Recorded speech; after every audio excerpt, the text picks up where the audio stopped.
What is going on, everybody? Welcome back to the channel. After Sound here, bringing you Splinterlands content every single day. We also stream right here on this channel every Tuesday, Thursday, and Sunday morning, so come by and say hello. All right, guys, one of the things that I am tracking somewhat loosely, I go in every couple of days just to see where it's at, is the amount of gold foil legendaries within the Chaos set, right? So that includes the core, promo, Rift Watchers, and rewards. How many of them are available for sale on the market? Because what we're expecting, at least with land, is that, if unless you were here before the whole boom in 2021, you probably don't have a ton of maxed out a ton of maxed out like untamed, beta, and alpha cards, right? So these are the cards for land that you would need to get to really maximize your production points.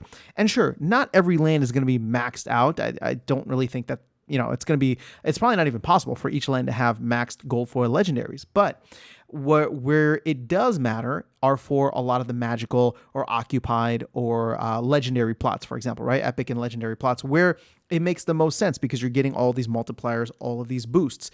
So I'm actually going to go down towards the bottom here.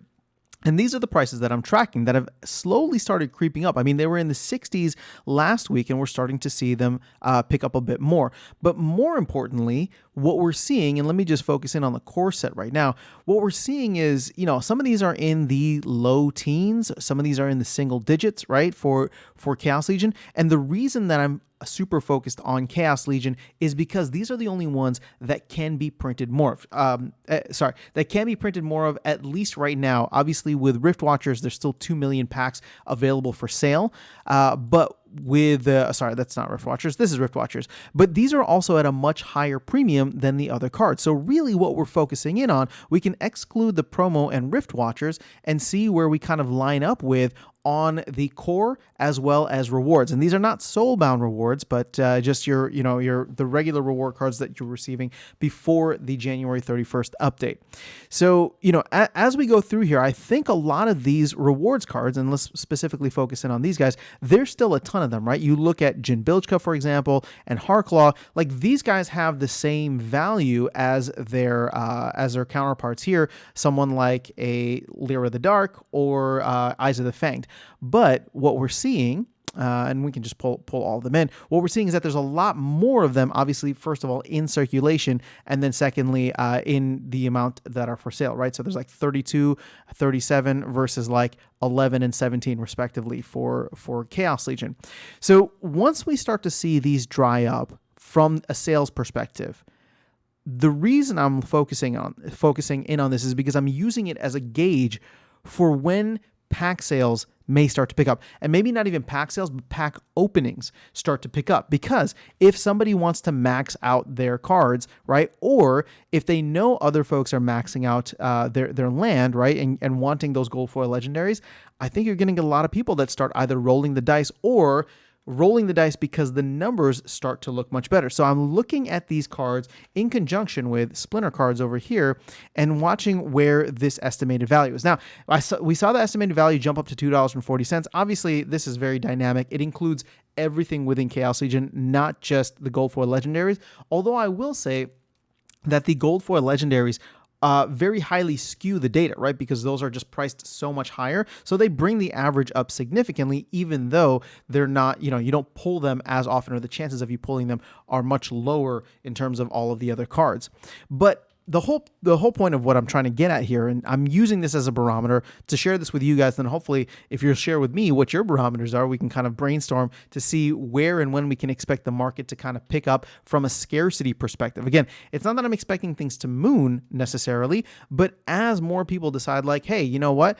I just got a legendary land or an occupied land or something, and it's going to need four BCX of an earth monster. Let me go in and pick up 4 Jin Bilgekas. Well, hey, all of a sudden now there's only 28, right? And you get a couple people doing that, a couple more people doing that.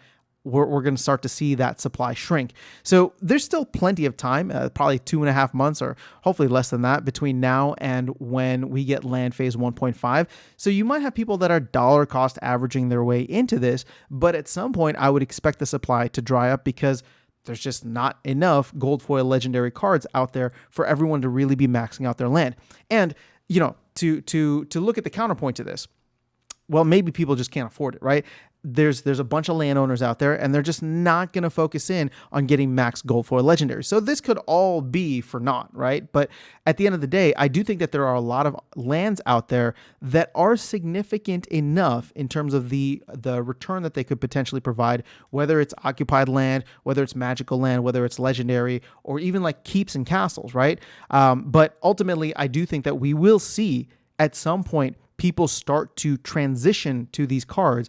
And so therefore, I do expect the scarcity to dry up, or to be felt over time, the supply to dry up and the scarcity to be felt over time. But 2 months is a long time in crypto. 2 months is a long time in Splinterlands. So we'll see where things go. But this is what I am using as a barometer to see when we can expect pack sales. Sorry, not pack sales, but pack openings to increase, which could potentially drive pack sales as well. So let me know your thoughts in the comments below. Are you tracking this? Are you tracking something else? How are you viewing, packs and their overall circulation? I'll go back over to Splinter Cards one more time, and we can see here that there's still over 21%, 21.6% that are circulating and not opened or burned. So 3.2 million packs is quite a bit. I'm not expecting cards to go to the moon, but I do expect there to be this slow and steady drip of like, okay, people are dollar cost averaging into their investment for land, and boom, another 4 BCX of a legendary are gone. Another 4 BCX gone here. So we'll see how things play out over time. Let me know your thoughts in the comments below.